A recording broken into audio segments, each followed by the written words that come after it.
no matter the location. From O-A-K-L-A to L-V, I'm a Raider. Raider Nation, what's going on? Watching the Raiders Report, Mitchell Renz here, and I am filming this on our Chat Sports channel. So if you guys are wondering, Raiders, they moved on from David Irving. So what I'm going to be doing on today's show is breaking down, obviously, this news that happened last week, but also, they got an extra roster spot now, so could they potentially go out and find themselves a new defensive tackle to go out and sign? As always, our show presented by Manscape. Head on over to manscape.com/Raiders, where you guys can save 20% off and free shipping on the best male grooming products out there. I mean, let's face it, David Irving, he was in bad shape and a bad fit.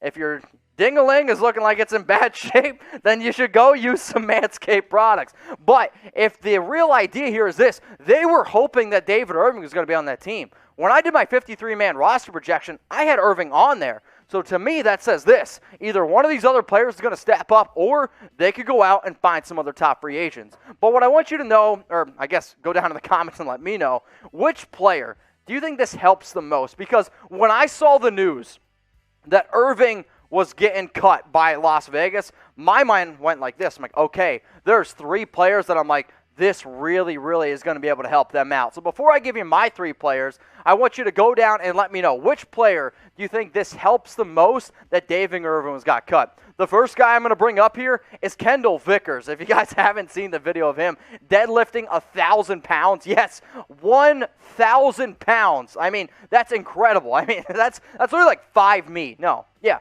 About 5.5 me's. But anyway, this guy, he is a good player, played inside, played outside a little bit, only 26 years old, and it could actually help him make the 53-man roster. And by the way, Vickers made it last season as well. Let's go to Darius Philon as well. This is going to be another sleeper type of pick. 32 games, played with Gus Bradley, did not play last season, actually hasn't played since 2019, but in the 2 seasons that he's had with Bradley, he's been very effective, actually, so it could actually help him out as well. And then UDFA Darius Stills. When I think about the 3 players that this helped out the most, it's one of those 3 dudes who I did not have making the Raiders' final 53-man roster, but now I'm a believer that one out of those 3 players is going to end up making the team. So as it stands right now, Las Vegas has 89 dudes on the roster. Cap space, $8.4 million. But if we're being real, if you want to go out and get a player, and if you're going to use cap space as a, I don't know, what's the right word,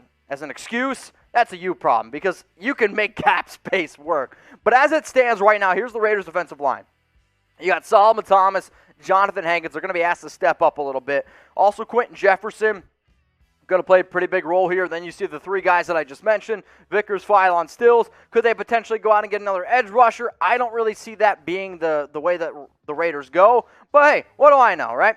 So what do you think here? Will the Raiders sign another defensive tackle? I want you to type S for sign, or I want you to type, G for we're good, man. So if you guys think that they are going to sign somebody, you can always go down in the comments and let me know. Or if you think, you know what, we're good, I want you to go ahead and type G for we're good. Now, are you subscribed? Type Y for yes or type N for not yet. If you haven't already, please go ahead and subscribe. We're dropping free videos literally every single day. We also do live videos as well. So whether you're on the Raiders Report channel or whether you're on Chat Sports, we do videos like this all the time. So if you haven't subscribed to Chat Sports yet, it's youtube.com/chatsportstv. So if you haven't subscribed yet, make sure you do. I don't want you to miss anything. And make sure those notifications are turned on, because if you miss something, well, guess what? That's on you. So what we're going to be doing now is breaking down the top 5 defensive tackles out on the free agent market, and in terms of who the Raiders could go out and sign. So what I wanted to be able to do here is I'm going to rank it from 1, and I'm going to go down to number 5 in terms of the best players and best fits for Las Vegas. Coming up here, the first dude at number 1. This has been a player that I've mentioned multiple times on the Raiders Report. It's Sheldon Richardson. When he was released by the Cleveland Browns, I was actually pretty surprised. He's still a starting caliber defensive tackle, and if he were to be signed, I actually think this would be one of the only dudes still out there on the market that you could be like, all right, this is actually one of the top DTs on your football team. Last season, 64 tackles, 4.5 sacks, 8 tackles for loss, a forced fumble. The reason why Cleveland decided to move on from him, they signed Clowney. They needed to be able to save some money, and they needed to be able to get a cheaper contract. I'm still surprised that this guy's still out on the market. Another player that I'm actually pretty surprised out there. He's number 2 on my list. It's Jurrell Casey, who has some experience playing in the AFC West, played only 3 games last season with the Denver Broncos. But, like, for anybody out there that's like, oh, he's injury prone, this guy missed 5 games before the 2020 season. So he has 1 year where he gets banged up. I get it. He's getting up there in age, 31 years old, but at least 5 sacks every year since 2012.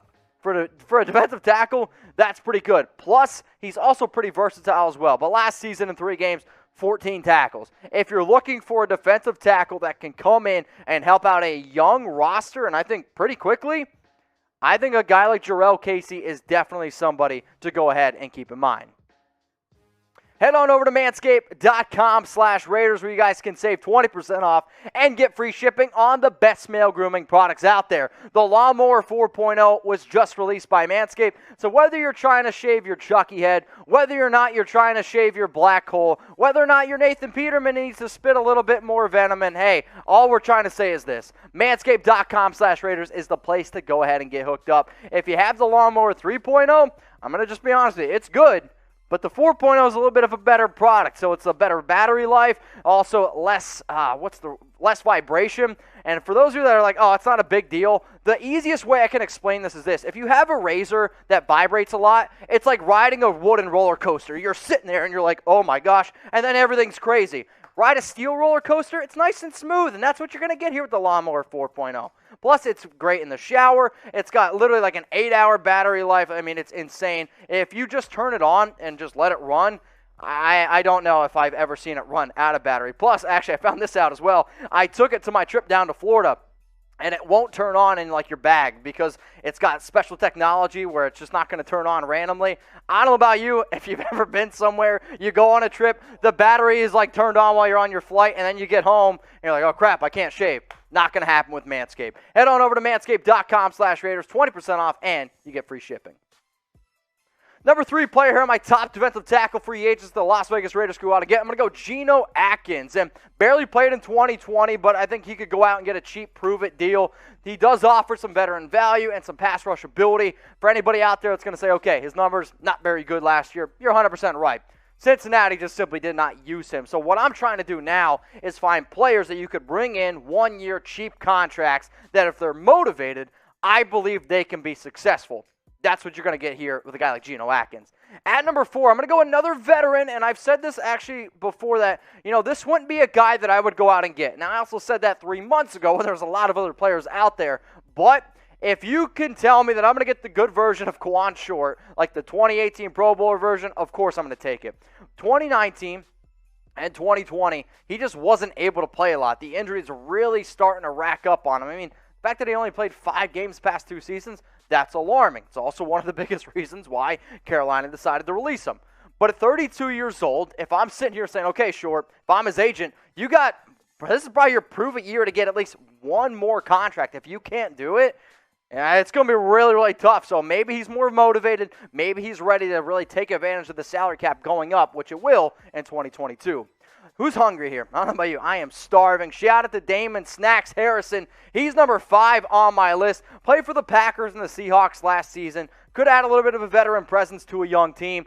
But at this point, let's just be real. He is just a run stopper. If you're going to bring in Harrison to your defense, if he's out there, you better be anticipating a run play, or he's coming in if it's like 3rd and 1, 4th and 1. Because if he's out there in a passing situation, he's going to struggle. It's going to be a little bit of a weakness here for anybody that would decide to bring in old Snacks. So in terms of the top free agent DTs that the Raiders could go out and sign in terms of replacing somebody like David Irving, I got Sheldon Richardson at number 1, Jurrell Casey number 2, Geno Atkins number 3, Kawann Short 4, and then Damon Snacks Harrison at number 5. And if you guys want to go down in the comments and let me know some other players that you think could be of good use to the Raiders or some other top DTs, that's what these shows here are all about. So please, before I end this bad boy, go down in the comments and let me know a defensive tackle that you think the Las Vegas Raiders could go out and get.